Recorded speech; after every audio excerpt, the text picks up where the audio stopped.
Tonight, history does not shout. It whispers. Lean closer. This city breathes slowly, patiently, waiting for you to notice what it never hid. Stay awake, stay still, because once you step inside this story, comfort will not follow you back out, and the silence will remember your name. Tonight alone, many listen quietly here, night after night. If this calm travels with you, you may stay. Subscribing keeps this silence alive. Welcome to Edinburgh. Take a moment, breathe in slowly. If this were a travel brochure, this is where I would tell you about the dramatic skyline, the stone buildings stacked like a crown on volcanic rock, the mist rolling in just enough to feel romantic. I would mention culture, intellect, poetry, and the proud soul of Scotland. I might even say something about charm. But this is not a brochure, and you are not a tourist.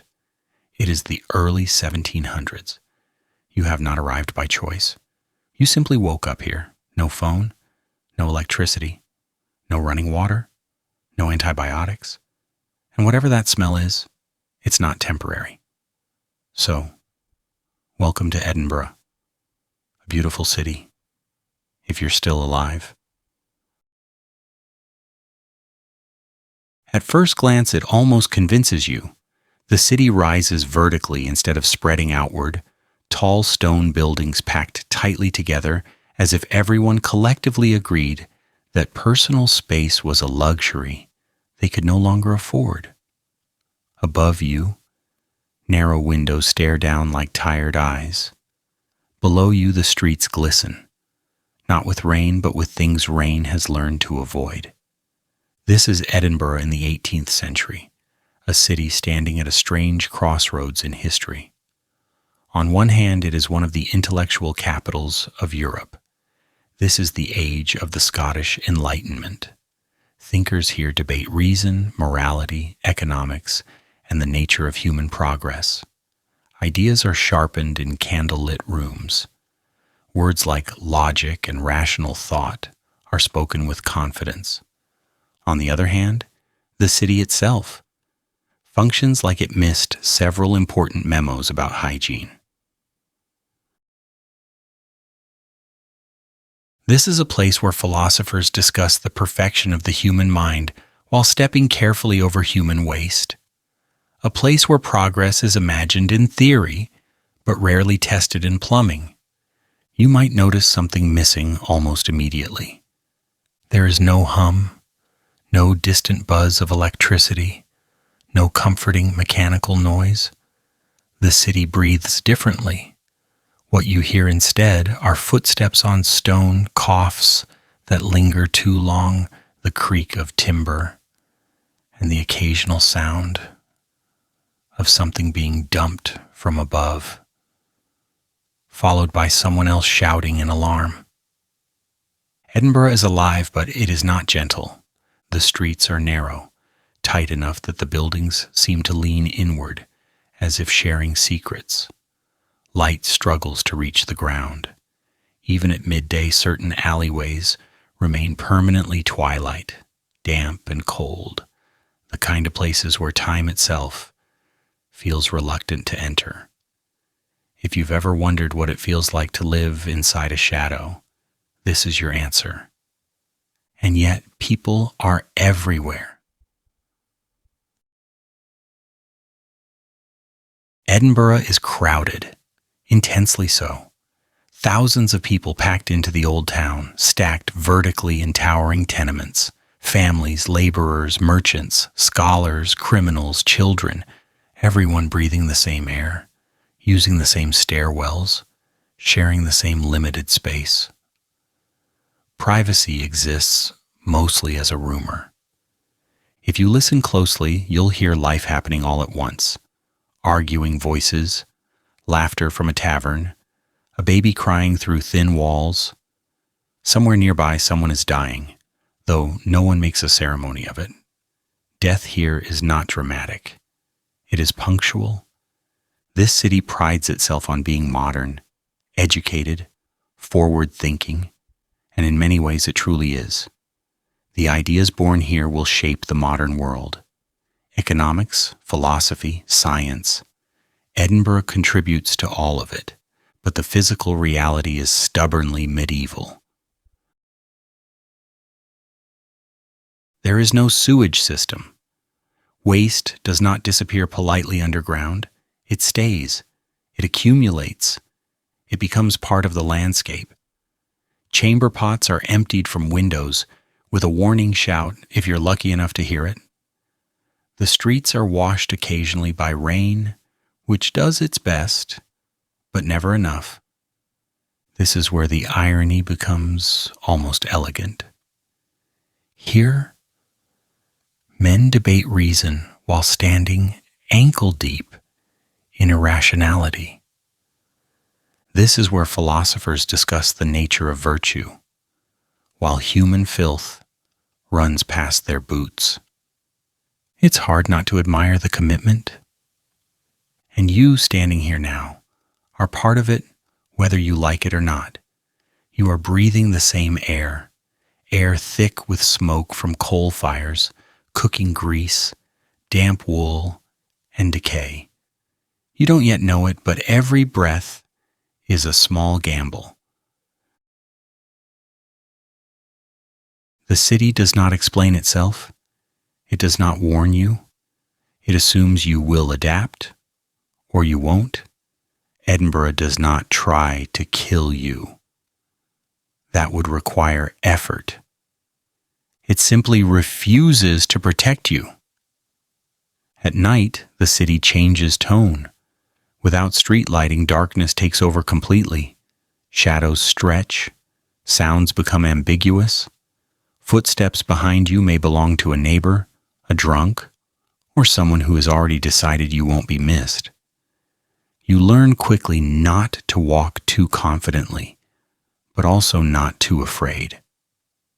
Fear is noticeable here. And yet, despite everything, people stay. They fall in love here. They write books here. They laugh, argue, drink, dream. Humanity persists stubbornly, even in conditions that seem designed to discourage it. Which brings us to the uncomfortable question. If you woke up here tomorrow, no modern knowledge beyond what you already carry, no immunity to local diseases, no social connections, how long would you last? A week? A month? Long enough to learn which streets to avoid after dark? Long enough to realize that the real danger isn't dramatic violence, but slow, invisible things you cannot see coming, because survival in 18th century Edinburgh isn't about bravery. It's about awareness. It's about understanding where you are standing, literally and historically. This city rewards those who pay attention, and it quietly removes those who don't. So before we talk about disease or crime, or the many creative ways a human body can fail under pressure, there is one thing you must understand first. To survive here, you need to know the city itself. Where you are standing, what surrounds you, and what has already decided not to care whether you live or die. Because this place, brilliant, filthy, intelligent, indifferent, will not meet you halfway. If you want to live in 1700s Edinburgh, first you need to understand exactly where you are. Old Town. When architecture decides your fate. If you stay still long enough in Edinburgh's Old Town, the city begins to press inward, not metaphorically, physically.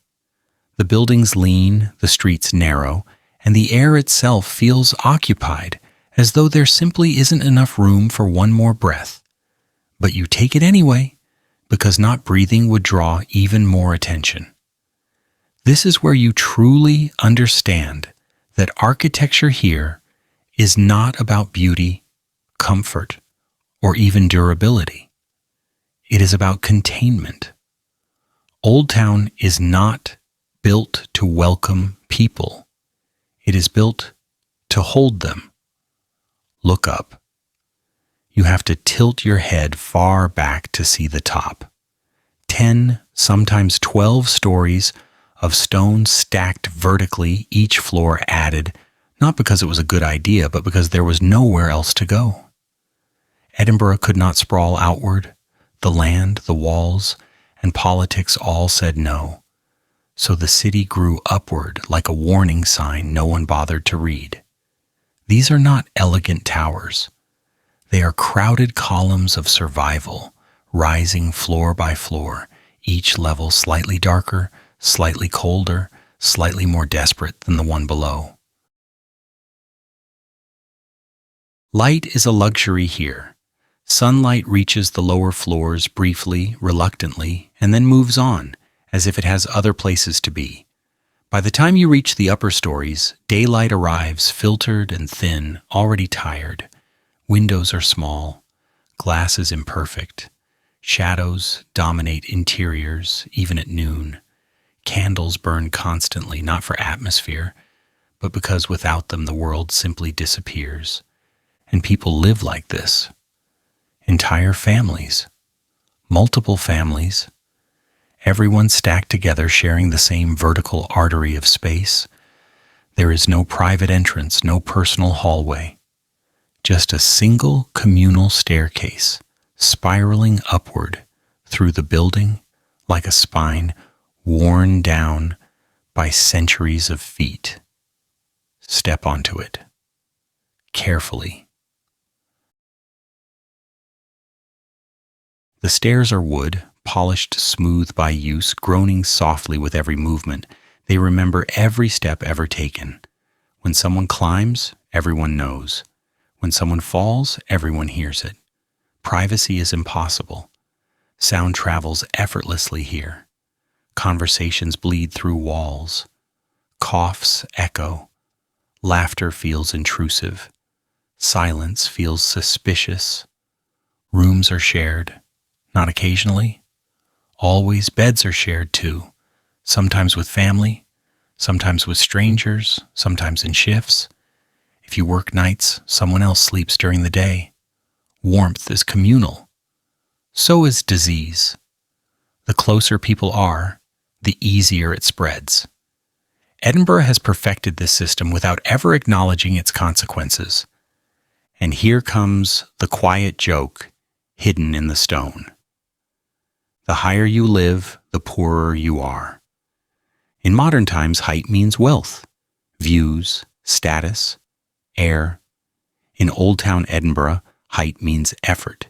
It means climbing endless stairs after exhausting days. It means carrying water upward, bucket by bucket, every single time you need it. It means hauling coal, food, anything remotely heavy, all the way to the top, because that is where space is cheapest and dignity is optional. The wealthy live below, close to the ground, close to the street, close to the exits. The poor are pushed upward, closer to the sky and farther from everything else. It is a perfect, accidental metaphor.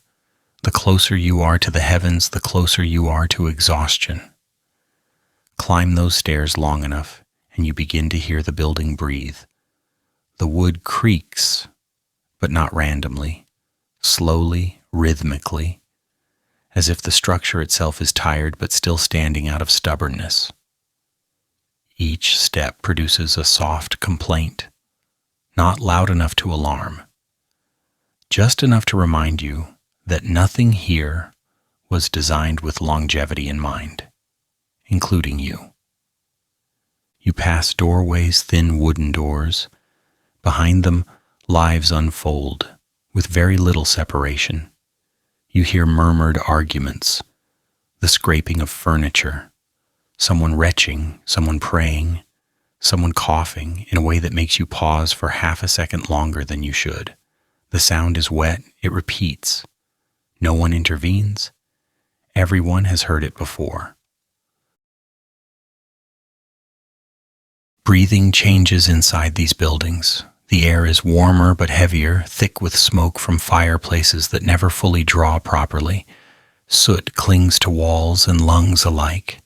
The smell of cooked food blends with damp fabric, sweat, and something older. Something sour that never leaves, no matter how often windows are opened.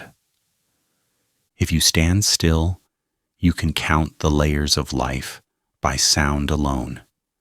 Footsteps above, voices below, the faint crying of a child somewhere to the left, a man clearing his throat repeatedly, as if trying to remove something that refuses to move. The city is stacked vertically, not just in space but in noise. This density creates intimacy of the worst kind. Everyone knows when someone is sick. Everyone knows when someone hasn't come home. Everyone knows when someone has died because death sounds different here. It arrives quietly, often preceded by a long silence where coughing used to be.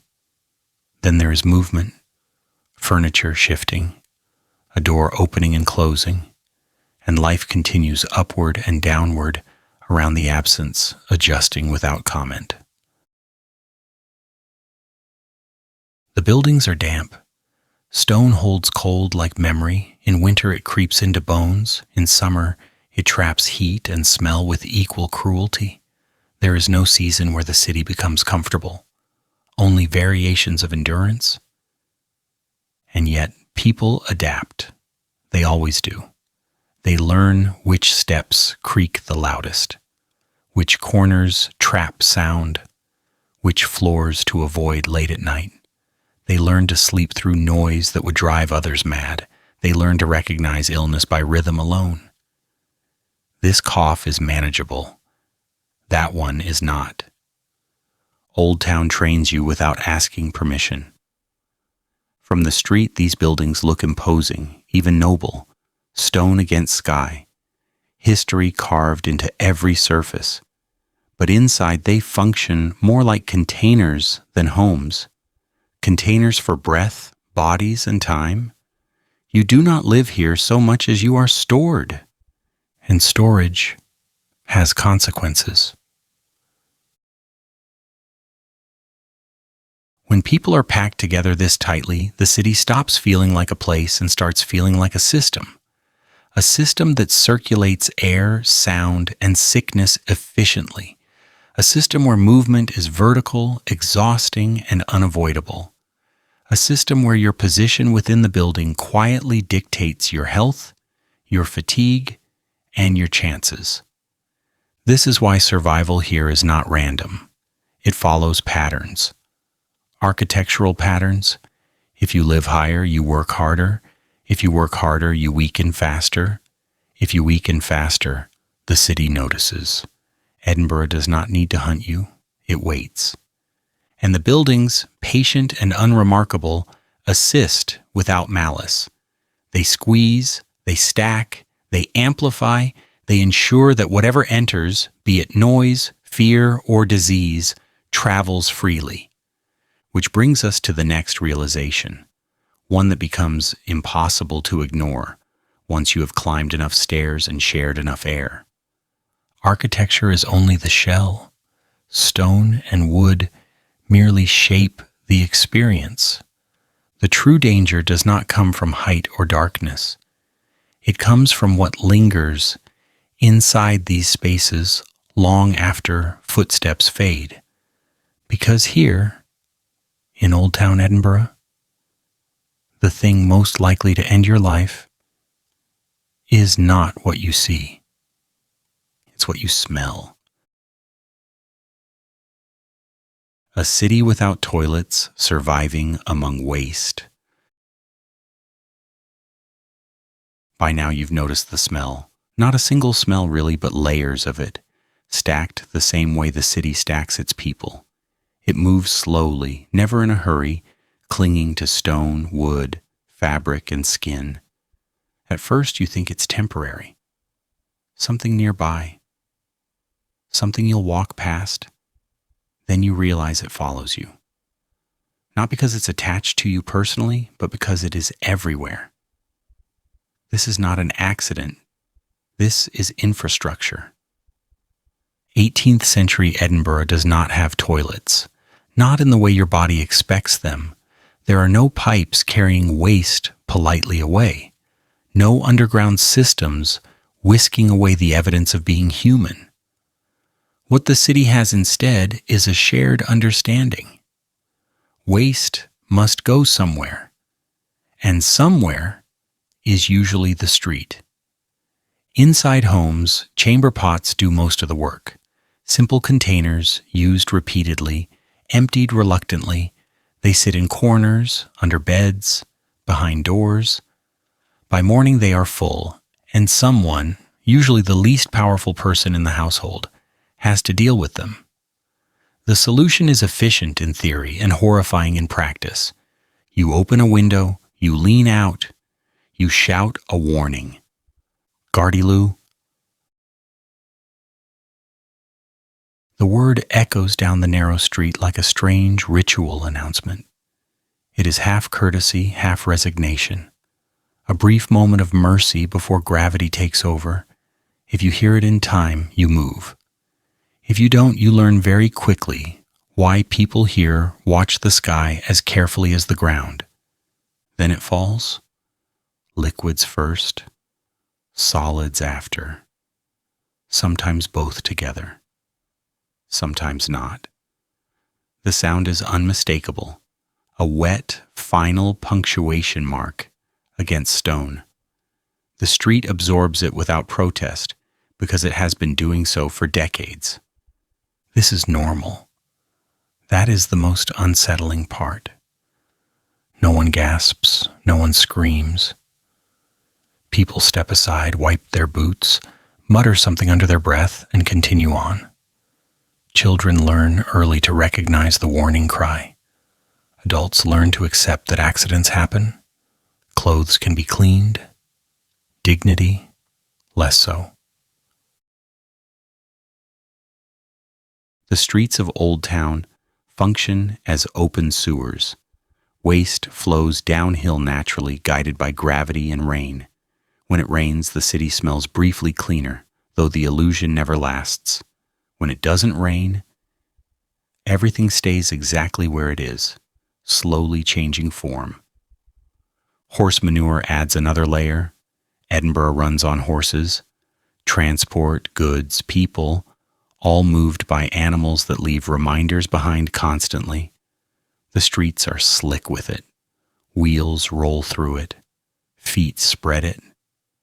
Combined with human waste, food scraps, and runoff, the result is a thick, living surface that no one would ever choose, but everyone must cross. If you manage to avoid the horse-drawn carts barreling through narrow streets, you then have to avoid what falls from above. If you dodge the wheels, pray you miss the windows. This becomes a kind of dark choreography. People move with a practiced awareness, glancing upward occasionally, listening for that single shouted word. Timing matters. Luck matters more. And still people walk these streets every day. They shop. They argue. They flirt. They sell bread next to filth and drink ale a few steps away. The human ability to normalize horror is impressive when given enough repetition, and at some point your nose gives up. It stops trying to identify individual sense and settles into a dull acceptance. This is the background now. This is what air tastes like. The city smells alive in the wrong way. Sweet and sour, warm and decaying. Smoke tries to dominate but never quite succeeds. In summer, the smell thickens, almost visible. In winter it sharpens, cutting through cold air with precision. Inside buildings, it's no better.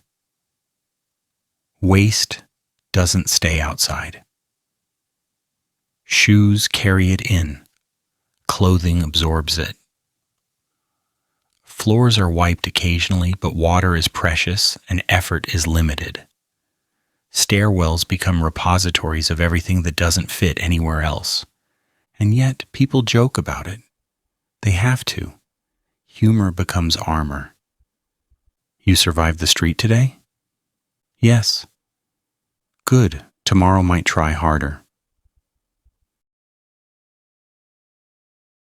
This casual tone hides something darker, because while the waste itself is obvious, its consequences are not. People know the streets are dirty. They don't know why that matters beyond discomfort. Germs are not yet part of the conversation. There is no invisible enemy, only bad smells and bad luck. The prevailing belief is that foul air causes illness, and to be fair, standing in it all day doesn't help. Windows are opened when possible. Herbs are burned. Perfumes are worn. None of this addresses the real problem, but it creates the comforting illusion of control. The truth is simpler and crueler. Waste seeps into cracks, into water sources, into food preparation, into hands that touch mouths without thought. The city feeds itself with contamination and then wonders why people fall ill. Children play in these streets. They splash through runoff. They drop food and pick it up again. This is not negligence. This is necessity. There is nowhere else to go. Markets operate alongside open drainage. Fish, meat, vegetables, everything exposed. Flies gather. Dogs wander freely. Cats do what they can. Nature tries to balance the situation, but it is badly outnumbered. From a distance, this all sounds unbearable. From inside it, it becomes routine. Humans are remarkably adaptable when they have no alternative. The warning shout, Gardy Lou, becomes part of the city's rhythm. As common as church bells, as expected as footsteps. It is a sound that says, pay attention or accept the consequences. Sometimes the warning comes too late, sometimes not at all. Accidents are shrugged off. A ruined coat is annoying, not tragic. Complaints are brief. Anger dissipates quickly. There is no point holding on to it. Tomorrow will bring the same thing. What's truly unsettling is how quickly disgust fades. The brain, overwhelmed, simply lowers the volume. What once seemed unthinkable becomes inconvenient. What once caused revulsion becomes background noise. This is how survival works here. Not by changing the environment, but by changing expectations. Edinburgh does not pretend to be clean. It pretends that cleanliness is optional. And this attitude has consequences that stretch far beyond smell. Because when waste is everywhere, so is risk. When risk is everywhere, it becomes invisible. People don't connect illness to the street beneath their feet. They connect it to weather, fate, or moral weakness. Someone falls sick, and it is unfortunate. Several fall sick, and it is a season. Many fall sick, and it is a mystery. No one suspects the water, or the food, or the air shared by thousands. They simply endure. And endurance becomes a kind of pride. We live here, people say implicitly. We survive this. But survival here is not strength. It is exposure. Prolonged, unavoidable exposure to things the body was never meant to handle daily. By the time you realize that the smell is more than unpleasant, that it is dangerous, it is already too late. Because the damage is cumulative, slow, patient. The city does not rush you toward sickness. It schedules it. Every step through the street, every unwashed hand, every meal prepared near open waste, each one is a quiet appointment set in advance. And this is the moment where the balance tips. Because once waste becomes ordinary, illness stops being a possibility. It becomes an expectation. Epidemics, when death lives next door. Illness arrives quietly in 18th-century Edinburgh. It does not announce itself with drama or urgency. It moves through the city the same way everything else does, slowly, persistently, and without asking permission. By the time people notice something is wrong, it has already unpacked its bags and settled in. Disease here is not an emergency. It is a neighbor. At first it looks ordinary. Someone develops a fever. Someone else complains of fatigue. A child stops eating. These things happen all the time. Life in Old Town is hard, bodies are tired, and no one expects to feel well for very long. A cough is dismissed. A rash is ignored. A headache is endured. There is always work to be done, stairs to climb, water to carry. You cannot afford to be sick just because your body asks for rest. Then patterns begin to form. The coughs last longer, the fevers burn hotter, the rashes spread in ways that make people uneasy, even if they don't quite know why. Someone doesn't come downstairs one morning, someone else is suddenly gone. The stairwell grows quieter on one floor, louder on another. Life shifts subtly to accommodate absence. Smallpox is one of the most feared visitors. It announces itself with fever and pain before erupting into unmistakable pustules that scar skin and memory alike. Survival is uncertain. Disfigurement is common. Fear travels faster than understanding. People avoid those marked by it, not because they know how it spreads, but because it looks like a warning. Typhoid follows a different rhythm. It drains rather than erupts. Contaminated water does its work silently, spreading illness through households without spectacle. Weakness, delirium, dehydration. Victims fade slowly, sometimes lucid enough to understand that something is terribly wrong, but never able to identify the cause. Typhus thrives in the crowding. It loves shared spaces, shared beds, shared clothing. It feeds on proximity and filth, both of which Edinburgh provides generously. Fevers spike, minds wander, bodies collapse in places they stood only moments before. None of this is understood in a way that leads to prevention. Germs do not exist yet, not as a concept anyone can act on. The enemy is invisible and unnamed. Instead, people speak of bad air, miasma, poisoned atmospheres rising from rot and waste. It is a theory that feels logical when the city smells the way it does, so they fight air with air. Windows are opened when possible. Herbs are burned. Vinegar-soaked cloths are held to faces. Perfumes become shields. None of it stops disease, but it gives people something to do, which is often more important than effectiveness. Doctors operate with confidence that exceeds their tools. They bleed patients to release imagined toxins. They prescribe purges to expel illness. They recommend rest to those who cannot afford it. Some treatments help by accident. Many make things worse. Outcomes are unpredictable, which allows everyone to believe that success or failure was inevitable either way. Alongside doctors are folk healers and wise women, offering remedies passed down through generations. Teas, poultices, charms. Some soothe symptoms. Some do nothing. Some are quietly harmful. Their success rate is roughly equal to everyone else's. And then there is prayer.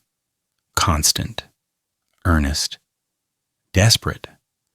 When knowledge fails, faith steps forward. Churches fill during outbreaks. People beg for mercy, for forgiveness, for explanation. Disease becomes moralized. Someone must have deserved this. Someone must have angered God. This belief provides comfort, strangely enough. If illness has a reason, then survival feels meaningful. If death is punishment, then it can be avoided through virtue. It is a lie, but a useful one. The reality is colder. You do not die because you are sinful. You do not die because you are weak.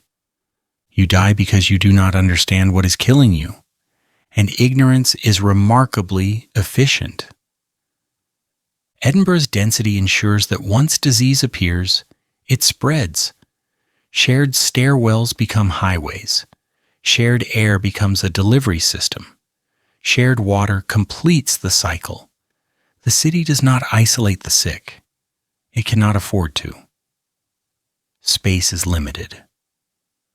Work must continue. Illness is something you work around until you can't.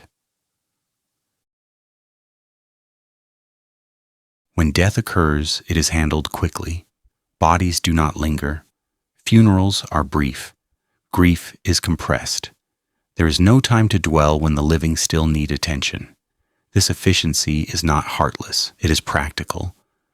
The city cannot stop for every loss because loss is constant. Children die often. This is expected. Parents love them anyway, fiercely and without restraint, because waiting to love would be pointless. Adults die too, sometimes suddenly, sometimes after long decline. The line between health and illness is thin and unreliable. Fear becomes background noise. People know outbreaks happen. They know someone will be next. They do not know who. This uncertainty breeds a peculiar calm. Panic requires clarity. Edinburgh offers none. Instead, people develop superstitions. Avoid certain streets, avoid certain houses, avoid certain families rumored to be unlucky. None of this helps, but it creates the illusion of control. Humans are excellent at inventing patterns when faced with randomness. Doctors argue among themselves. Is it the air, the weather, foreign influence, moral decay? Everyone has a theory, none have answers. And so treatments remain experimental, sometimes bordering on theatrical. Bleeding bowls fill. Leeches are applied. Patients grow weaker. Some recover anyway. Those cases become proof. Those who die become unfortunate exceptions. The city watches all of this with indifference. Stone does not care. Buildings do not react. The streets remain full. Life continues over and around the sick. The unsettling truth is that epidemics here do not feel like disasters. They feel like seasons.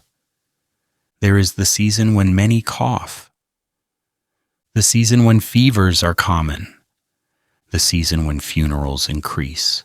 People mark time this way, not with calendars, but with symptoms. And because death is frequent, it loses its shock. This does not make it painless, it makes it familiar. The dead are mourned quietly, efficiently, and then replaced in the rhythm of the city. Someone else takes the bed. Someone else climbs the stairs. Someone else breathes the same air. Survival begins to feel less like an achievement and more like a delay. You wake up healthy and feel grateful, but not relieved. You know it is temporary. The question is not if illness will come for you, but when. This awareness changes how people live. They drink more, they argue harder, They love quickly, they forgive reluctantly. Time feels unstable. Planning too far ahead feels arrogant. And still, Edinburgh insists on calling itself civilized. This is the contradiction at the heart of the city. Amid constant illness, limited medical understanding, and routine death, it still sees itself as advanced, enlightened, progressive. Perhaps because progress here is measured in ideas, not outcomes. The thinkers continue to write, the debates continue. Knowledge expands on paper even as bodies fail in practice. The city separates intellect from environment, as if the two are unrelated. And so, epidemics become just another feature of urban life. Tragic, yes. Preventable, unknowingly. Accepted, always. You are not outrunning disease here. You are simply waiting your turn. And yet somehow, this does not stop Edinburgh from believing in itself. Because strangely enough, despite the sickness, despite the death, despite the overwhelming evidence that the city is deeply hostile to human bodies, Edinburgh still considers itself refined. Enlightenment in the dark. Intellect and paradox. It is one of history's quiet jokes that Edinburgh becomes most intellectually alive at the exact moment its physical conditions are at their worst. While disease circulates, waste accumulates, and death keeps a permanent residence in the stairwells, ideas here are doing something remarkable. They are expanding, sharpening, reaching outward. The city that cannot yet protect its people from contaminated water is busy teaching the world how to think. This is the age of the Scottish Enlightenment. Names you will recognize later are already walking these streets. David Hume, Adam Smith, philosophers, economists, scientists, moral theorists, men who will define reason, ethics, and the structure of modern society.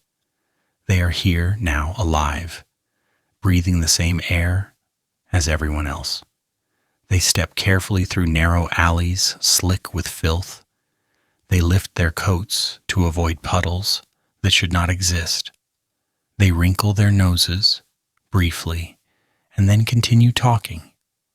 If you follow them, you do not find them in grand academies or clean lecture halls. You find them in taverns, in coffee houses, in dim rooms thick with smoke and argument. These spaces are warm, crowded, and loud. They smell of ale, sweat, damp wool, and ambition. Candles flicker, glasses clink, voices overlap. This is where ideas are tested, not gently but aggressively. The tavern becomes the true university. Here, over cheap drink and long nights, men debate the nature of morality, the origins of wealth, the limits of human understanding. They question authority. They question tradition. They question God. All while sitting shoulder to shoulder, boots planted in sticky floors that have absorbed years of spills and worse. It is difficult to overstate the contrast. They discuss virtue while rats move freely beneath tables. They argue about human dignity while coughing into stained handkerchiefs. They imagine progress while stepping over the evidence of everything that has not progressed at all. Hume would like another drink, someone says, and a server navigates through bodies to deliver it. Careful not to trip, careful not to spill. Outside, a warning cry echoes faintly. Inside, the debate continues uninterrupted. This is not hypocrisy. It is compartmentalization. The Enlightenment in Edinburgh is not about improving living conditions directly. It is about improving understanding. The assumption, perhaps unconscious, is that if the mind can be perfected, the rest will eventually follow. Clean streets will come later. Health will come later. Order will come later. For now, thought must lead the way. Adam Smith speaks of markets, incentives, invisible hands guiding human behavior. His theories will eventually reshape economies across continents. At this moment, however, he must navigate streets where visibility is poor, and hands are very visible indeed, especially if you are careless with your belongings. David Hume questions causality itself, arguing that humans assume patterns where certainty does not exist. Outside people do the same with disease, searching for meaning where there is none. The irony is not lost on the modern observer, but it seems invisible to those living it. They are building intellectual systems meant to last centuries, while sitting in rooms where survival until morning is never guaranteed. And perhaps that is precisely why the ideas feel urgent. When life is unstable, theory becomes solid ground. When the body is vulnerable, the mind feels like the last reliable refuge. These thinkers are not blind to their surroundings. They simply prioritize differently.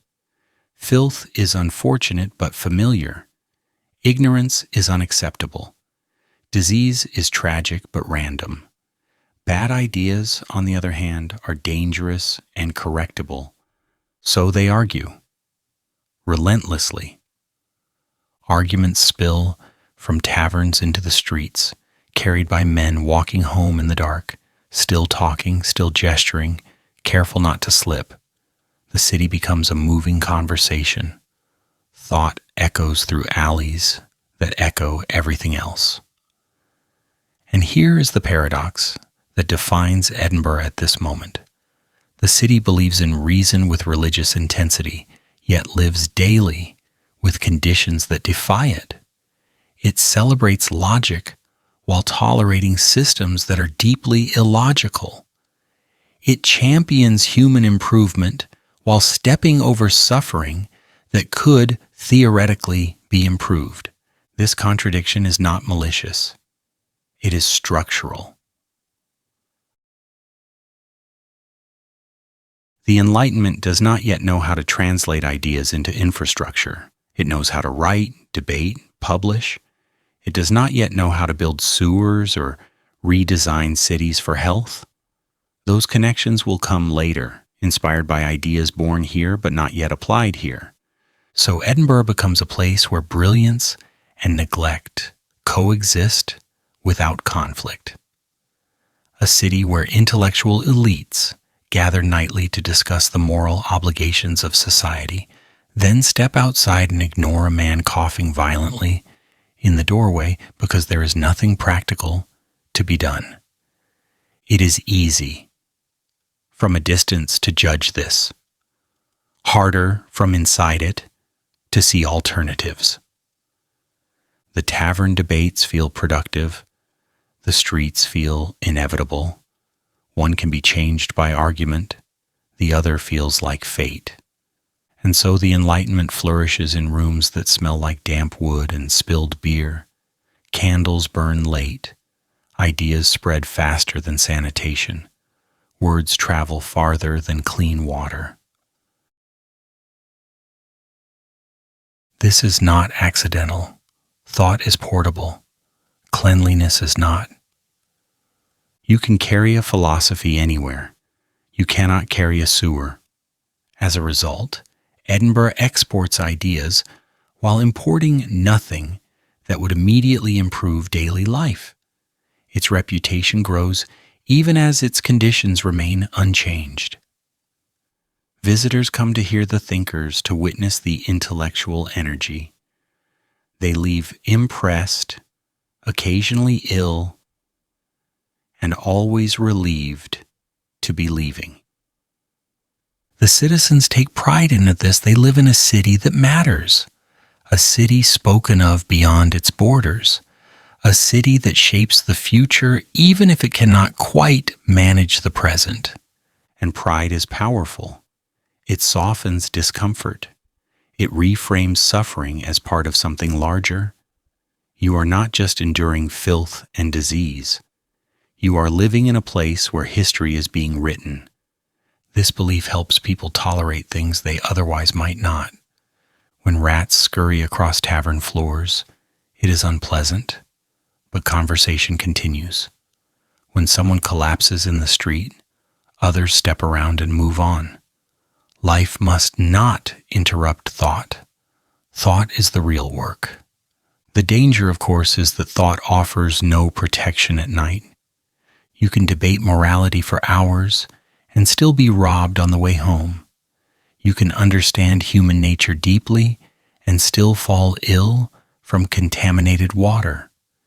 You can help invent the modern world and still die in a damp room because your body encountered something your mind cannot reason away. This is the final irony of Enlightenment Edinburgh.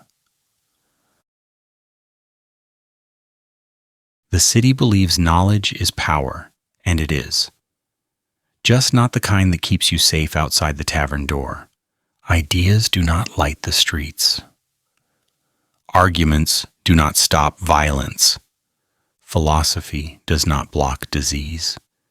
And yet people cling to them anyway, because without ideas, there is nothing left to cling to at all. Edinburgh in the 18th century is thinking its way toward the future while physically trapped in the past. The tension between those two states defines everything. The thinkers walk home through darkness, stepping carefully, coats pulled tight, minds full, bodies exposed. The city listens, indifferent, because intelligence, no matter how sharp, does not make the streets safer. Crime, darkness, and the law of survival. When night falls over 18th century Edinburgh, it does not arrive gently. There is no gradual softening, no warm glow easing the transition. Darkness drops into the city like a lid.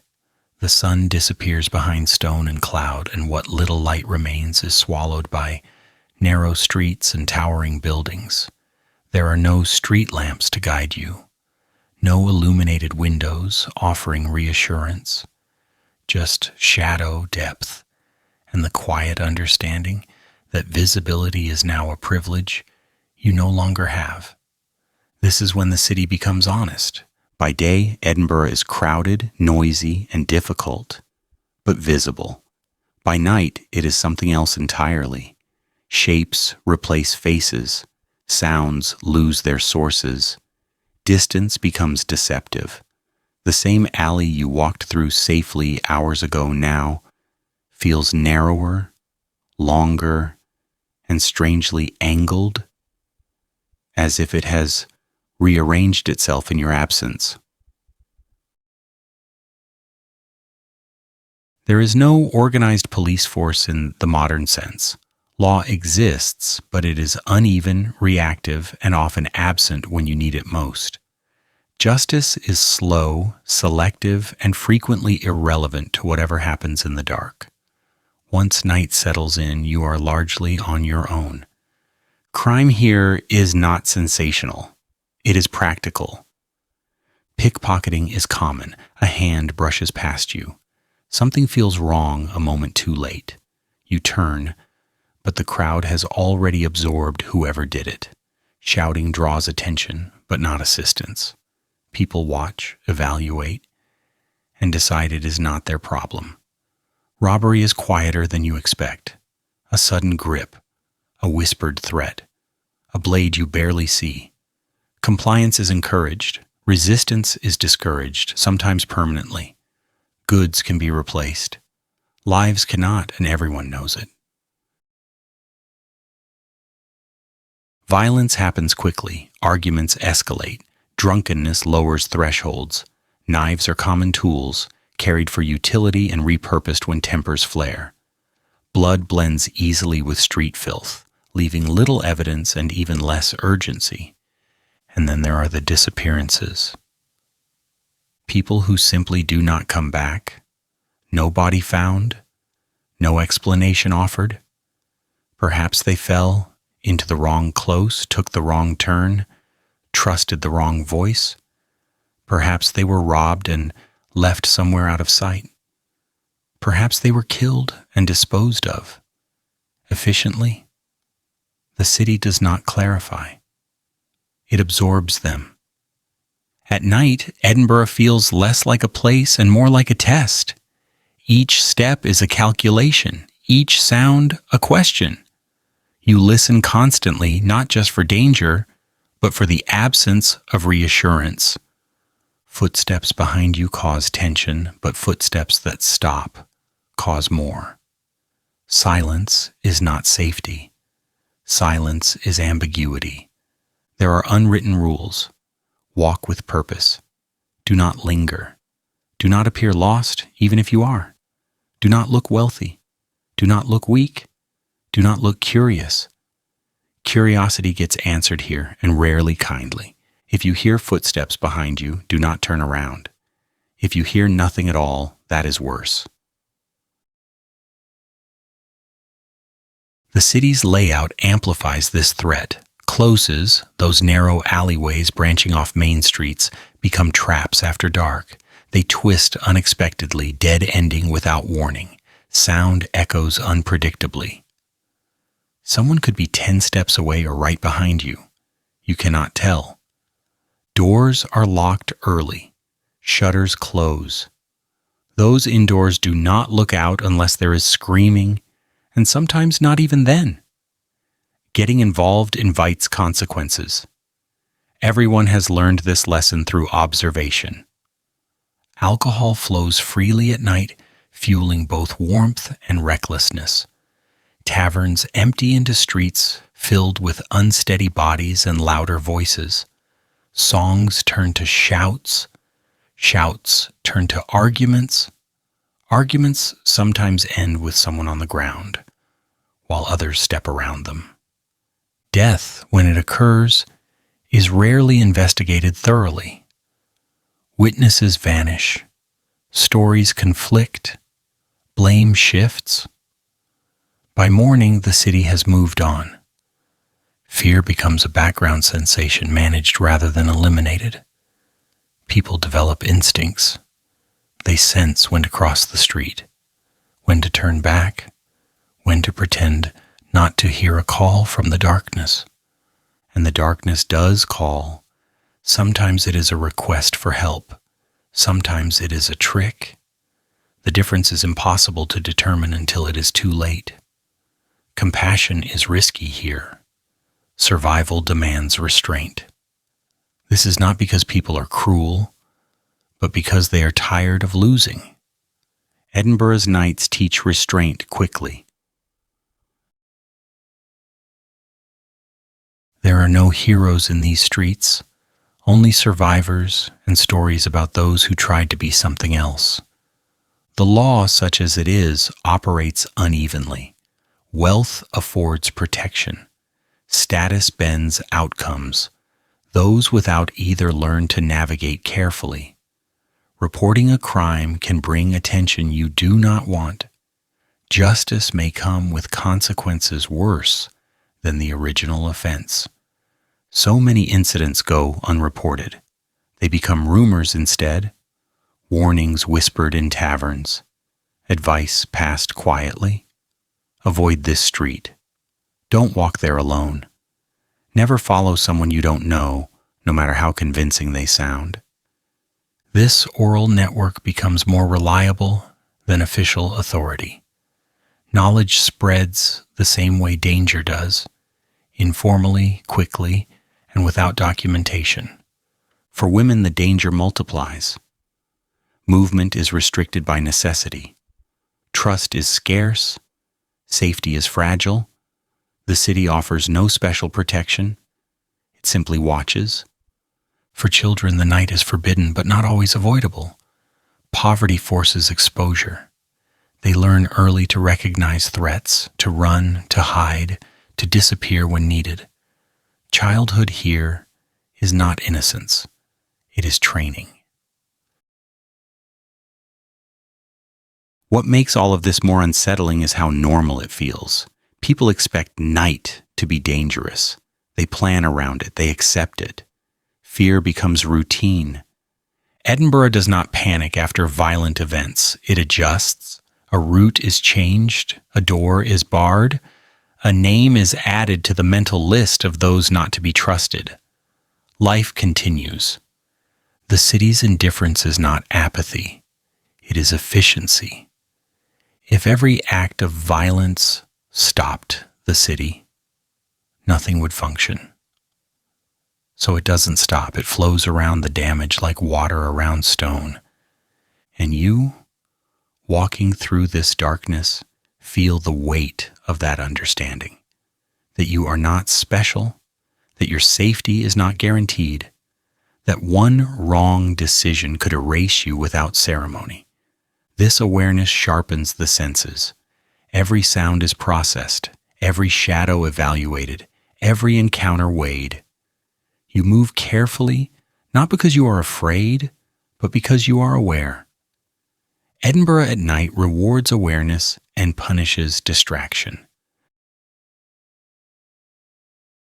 The irony is that the same streets that nurture great ideas by day become places where ideas are irrelevant by night. Philosophy does not stop a blade. Economics does not deter a desperate man.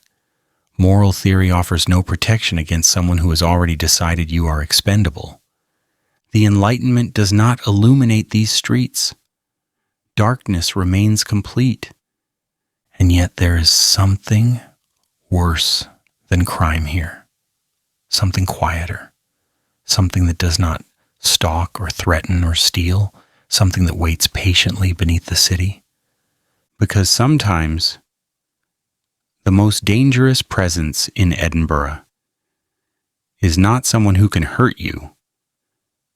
It is something that no longer needs to.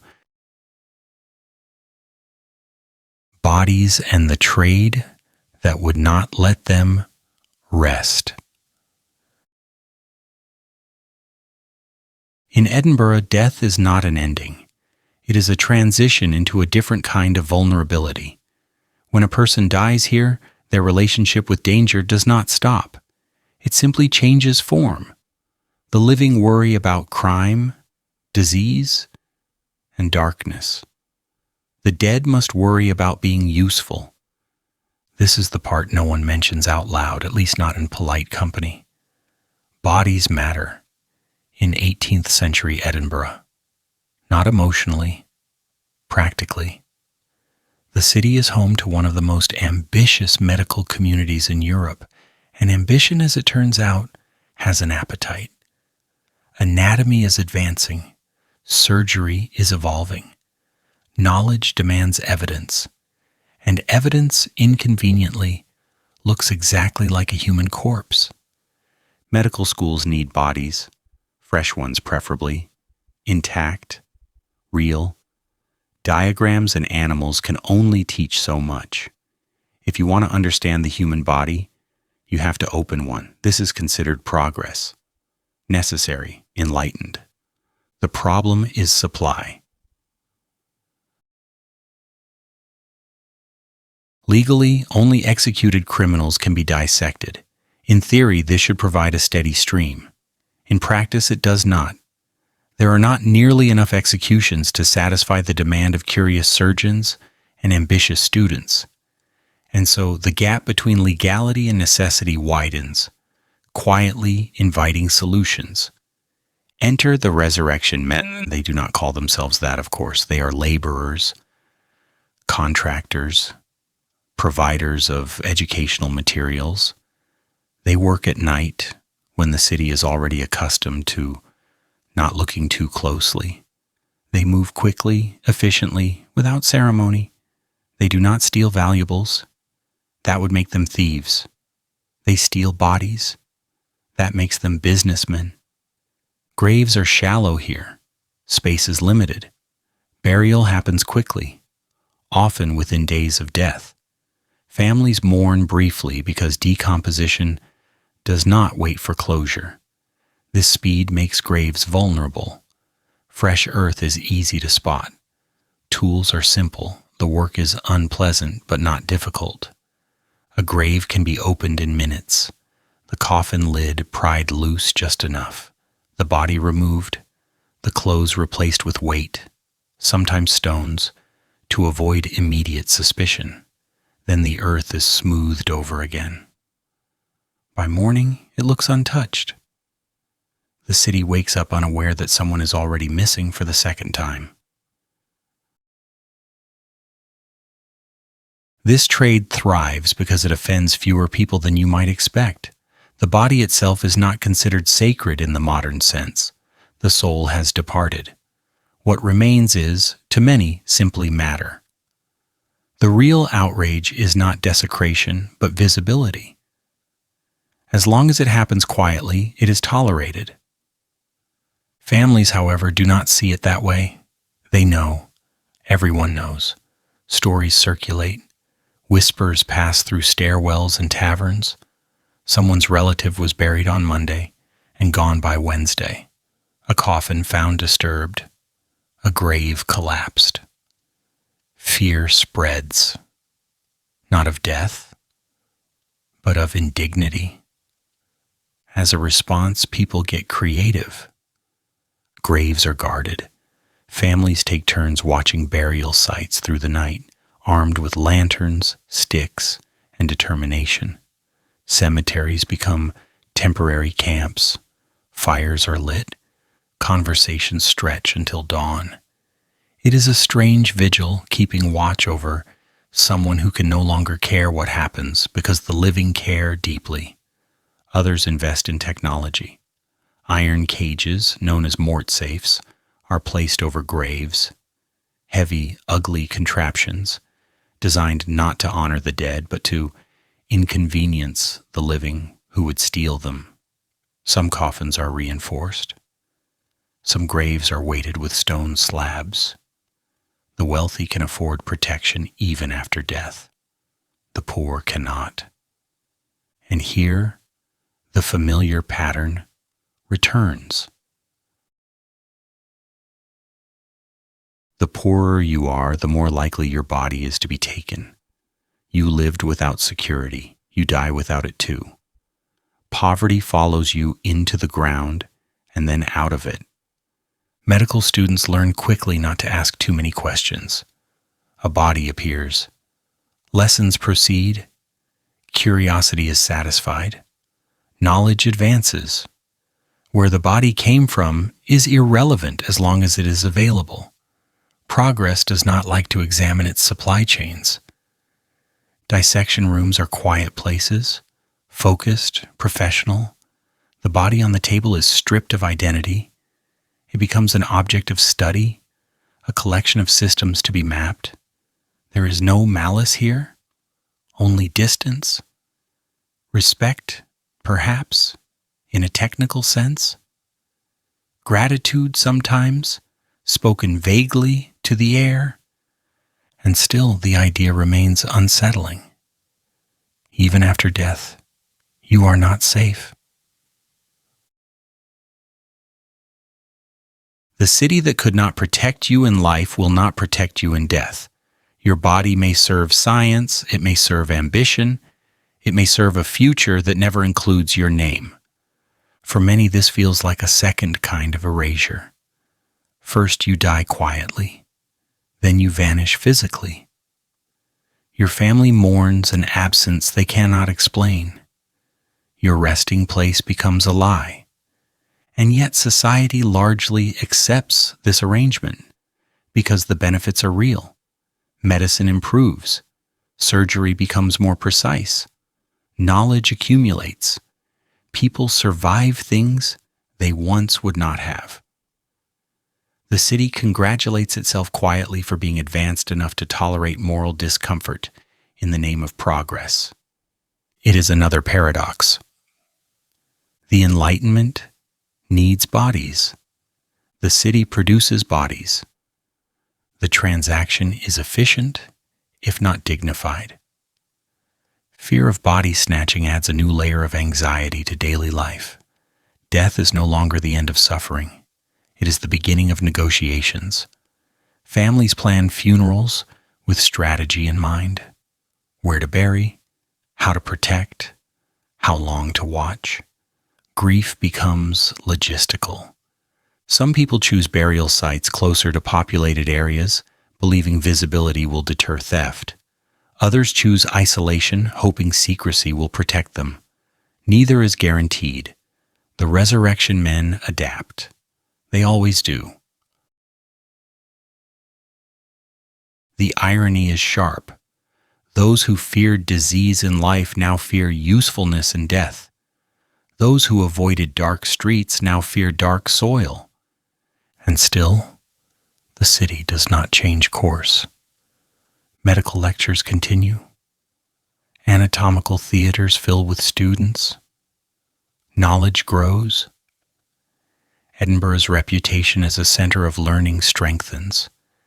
Visitors praise its contributions to science and medicine, rarely asking where the lessons come from. The dead do not protest. What lingers instead is a low, constant unease, a feeling that nothing here is entirely private. Not your home, not your body, not even your grave. This awareness seeps into how people live. They protect what they can while they can. They cling to life not only because it is precious, but because it is the only state in which they have any control. Once you are gone, the city decides what happens next. This is the final quiet horror of 18th century Edinburgh. Survival does not end at avoiding disease or crime.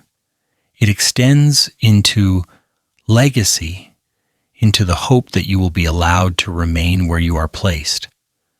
And that hope is fragile. So as you walk these streets, alive for now, you begin to understand the stakes more clearly. The city consumes slowly, methodically. Bodies are not wasted here. They are repurposed, which leads to a sobering realization.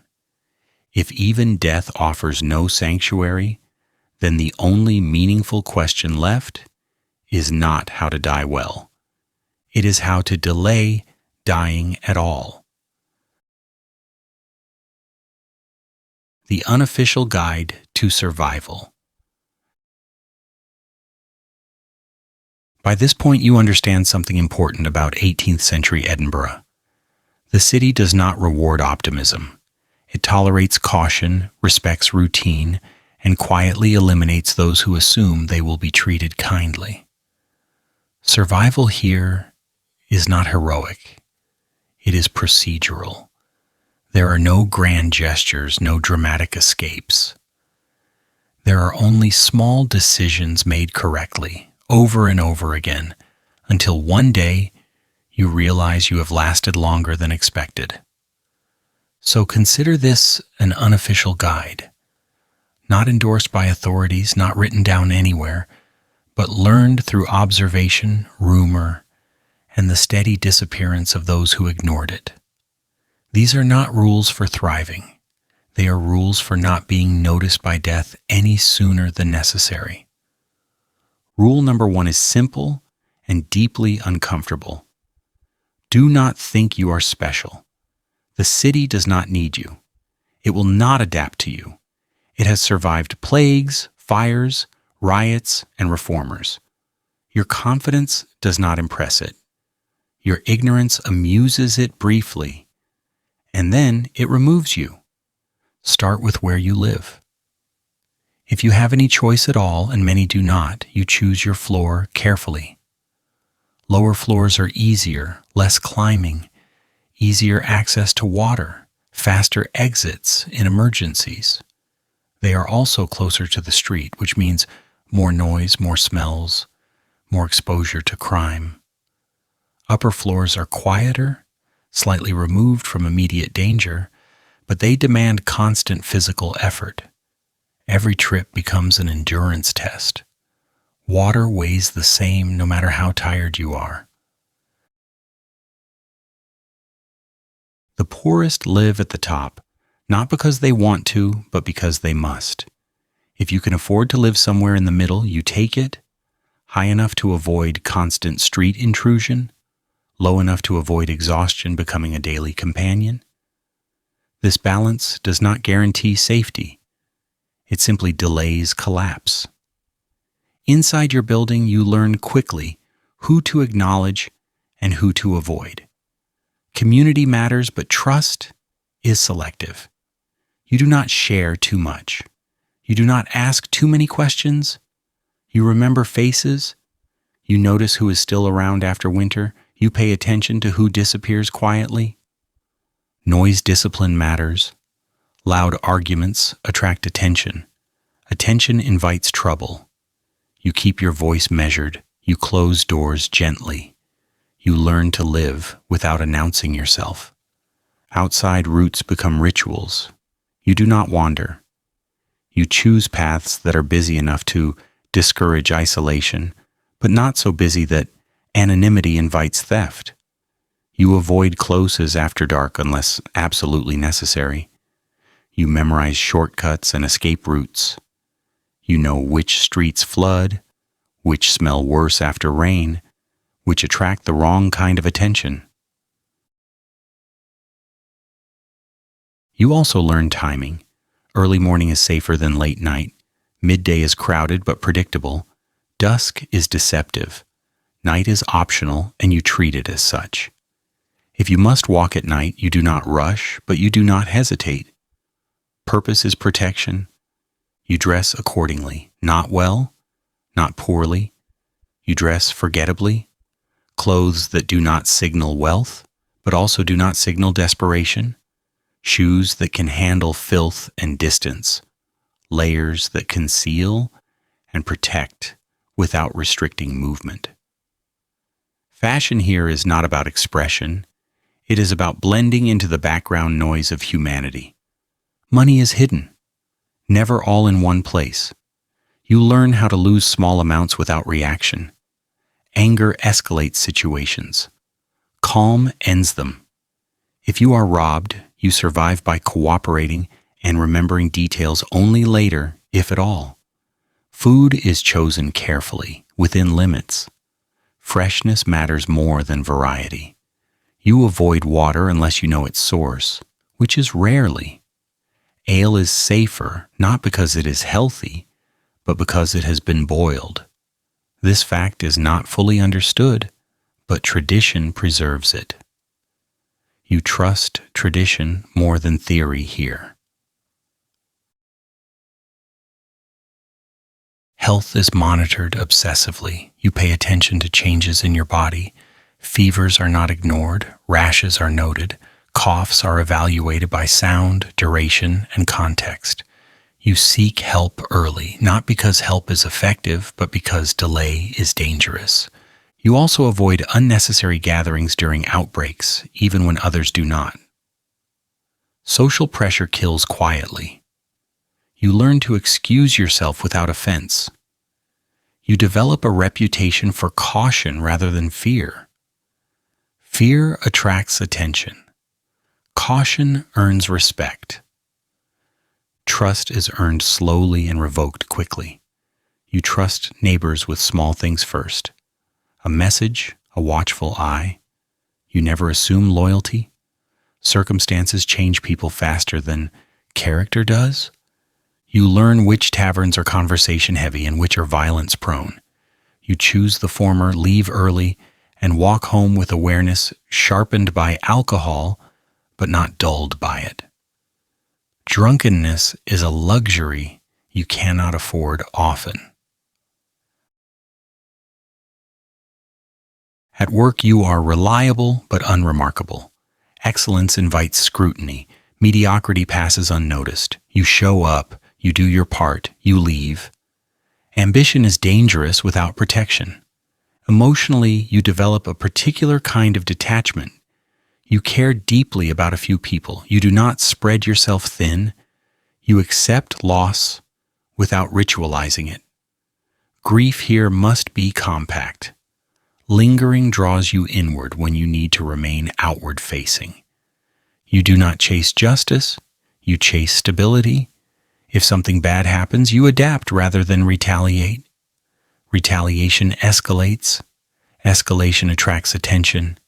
Attention ends stories abruptly. And above all, you listen.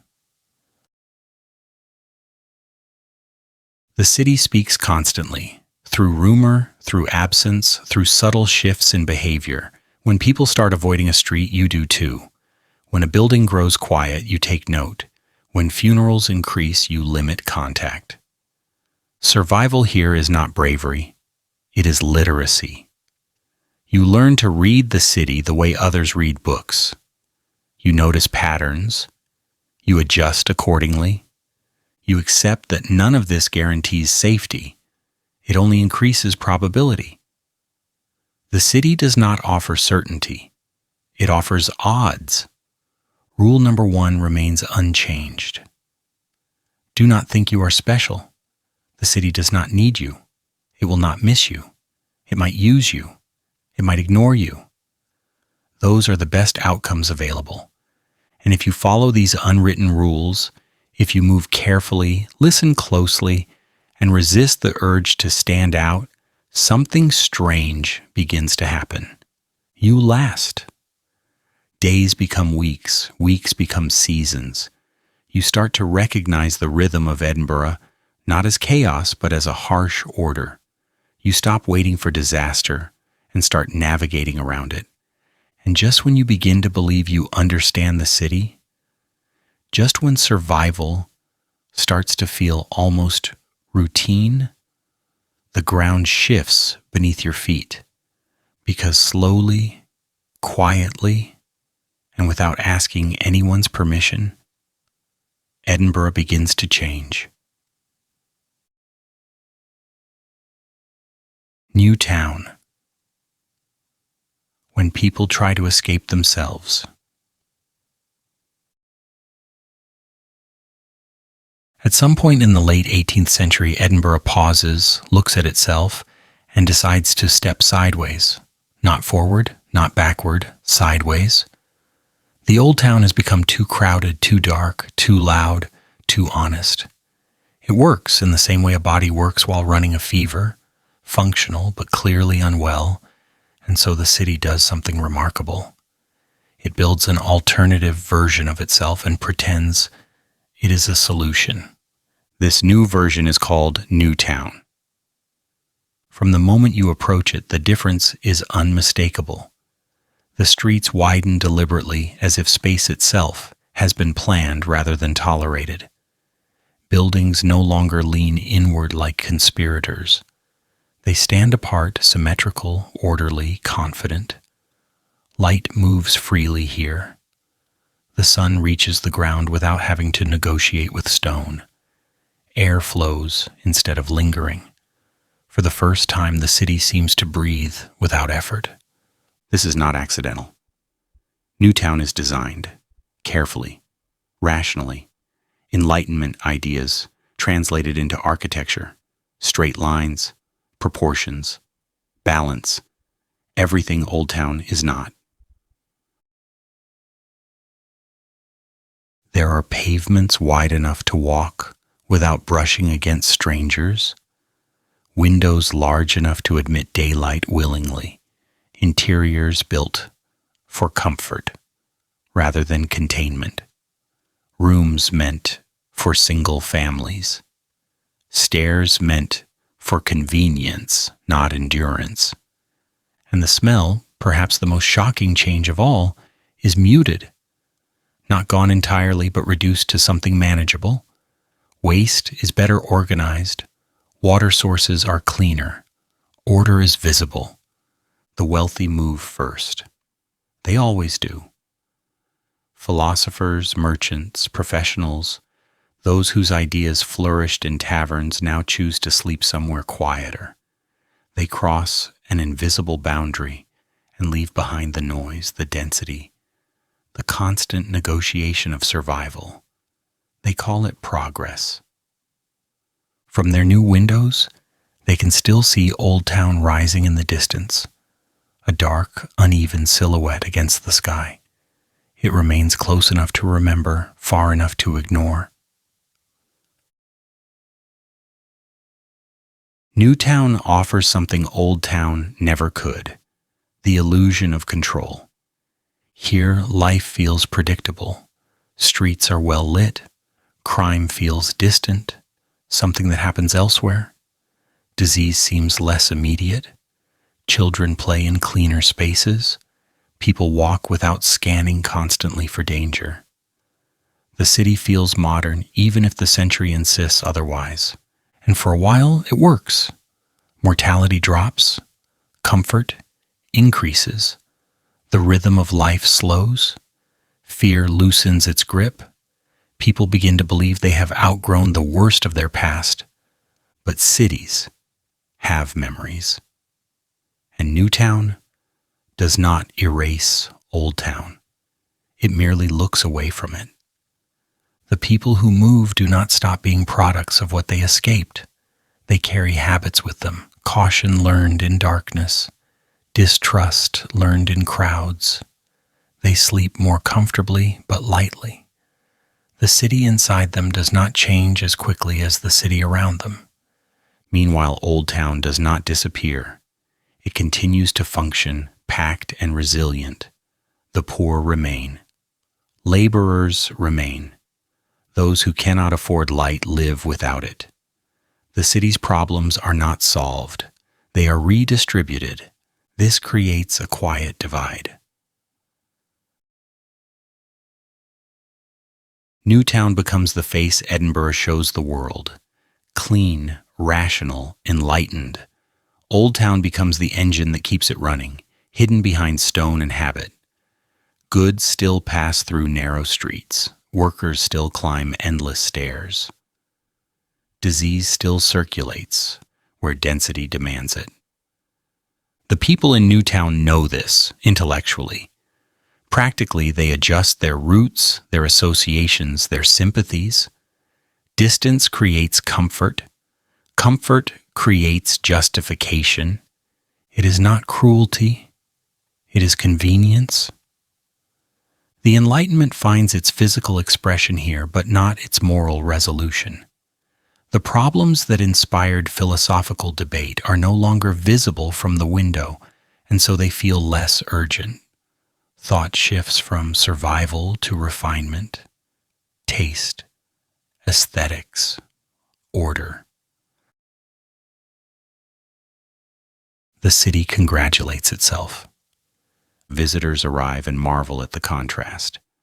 How advanced, they say, standing in wide streets, unaware that advancement here required leaving something behind rather than fixing it. New Town is not a cure, it is a coping mechanism. And beneath its calm surface, the old anxieties persist. Disease does not respect boundaries. Crime follows opportunity. Poverty concentrates where it is least visible. The separation is psychological as much as physical. Old Town becomes a place you remember, a place you warn children about, a place you avoid after dark. It becomes history, while still very much alive. This is the most unsettling part. The city has not changed who it is. It has changed where it looks. People in New Town still read about outbreaks. They still hear rumors. They still know someone who disappeared. But these stories feel abstract now, less immediate, easier to categorize as unfortunate rather than personal. Distance dulls responsibility. And yet, Old Town continues to shape New Town indirectly. The labor that builds, cleans, supplies, and maintains the new streets comes from the old ones.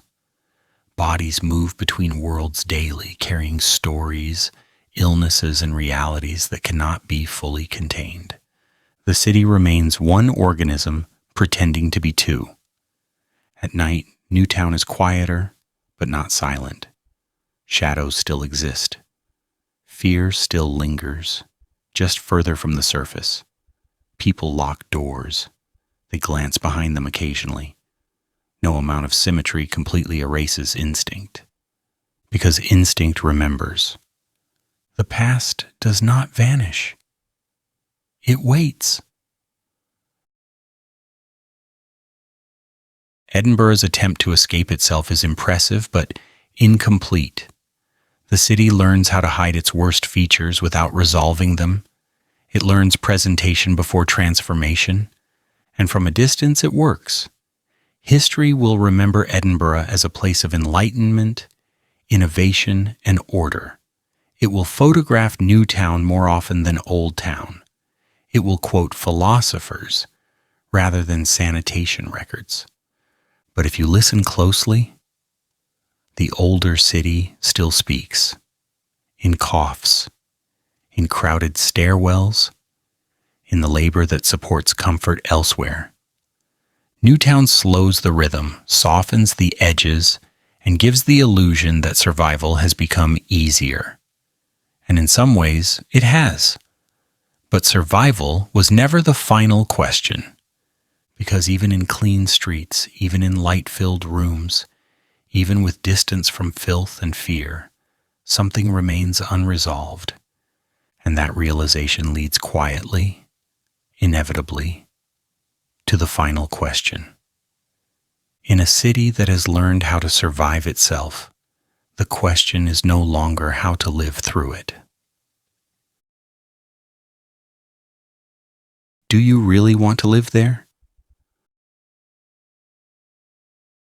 So now you stand at the edge of the city's story, having walked its streets, breathed its air, shared its crowds, survived its nights, and watched how it learned, slowly, imperfectly, to look like something better than it was. You have seen Edinburgh when it was dense and choking, when waste and disease dictated the rhythm of life. You have seen it sharpen its mind while neglecting its body. You have watched it split itself in two, building light beside darkness, order beside endurance.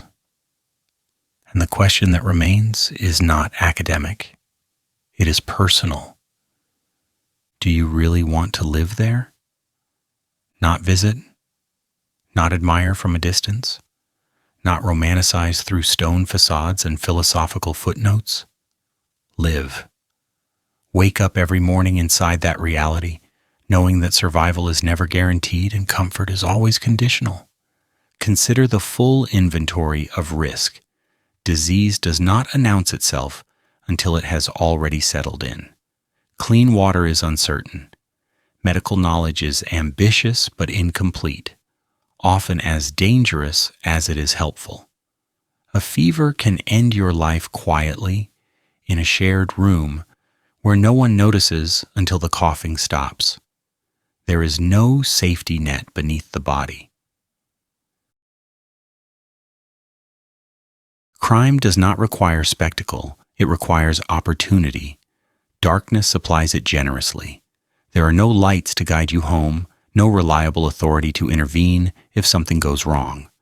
One misjudged turn, one misplaced trust, and you become another absence. The city adjusts around. Even death offers no closure.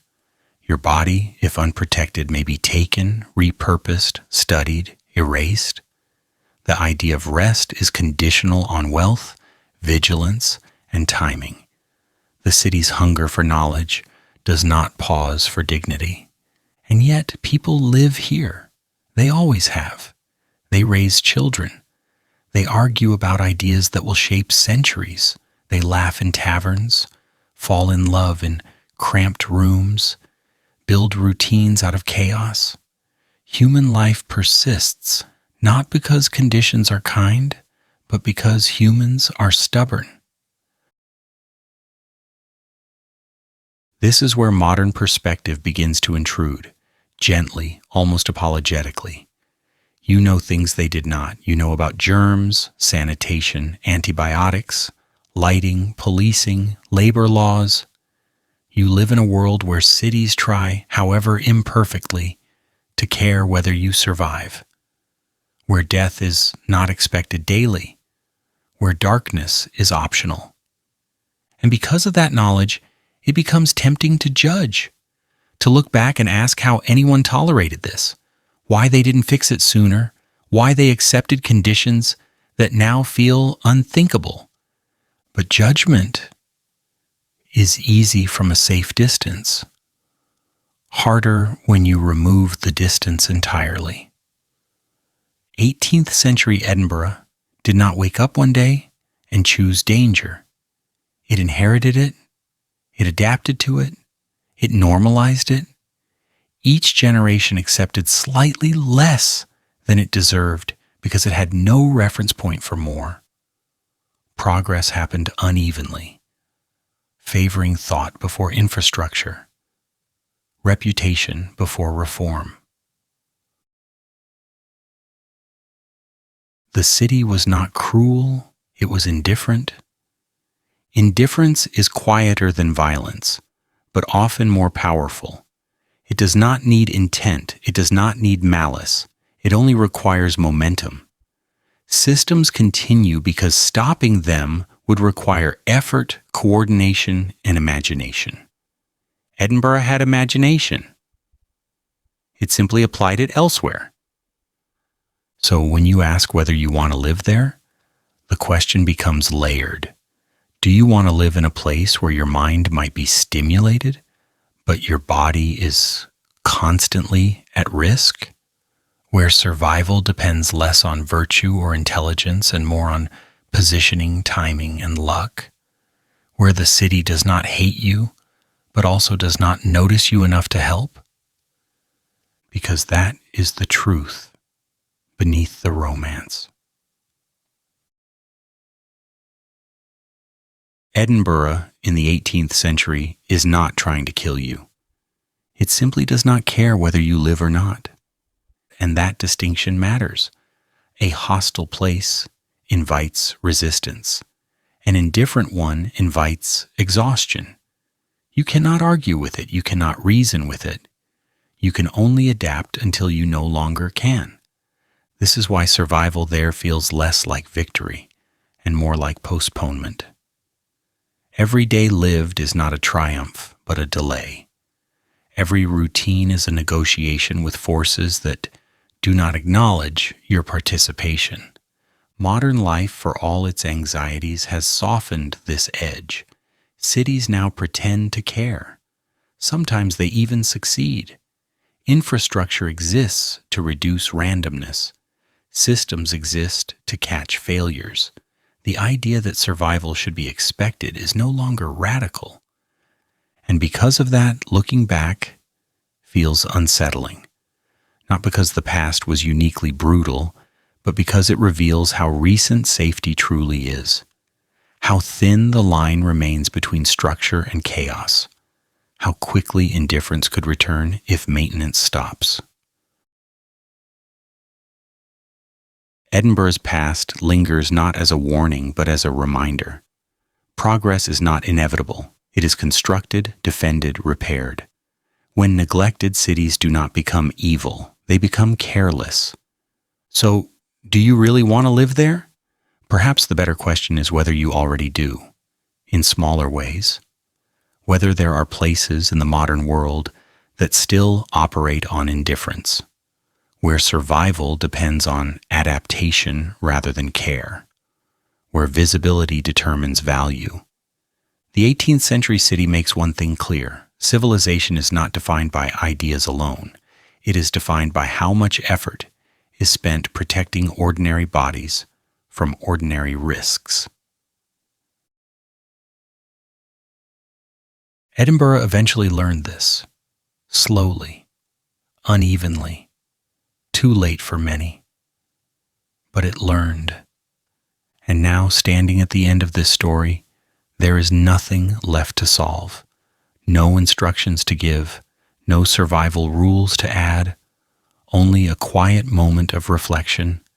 Imagine the sound of footsteps fading, the city settling into night, candles burning low. Somewhere a cough echoes.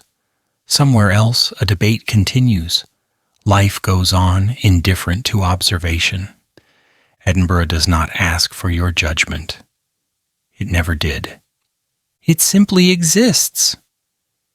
And in that existence lies its final unsettling truth.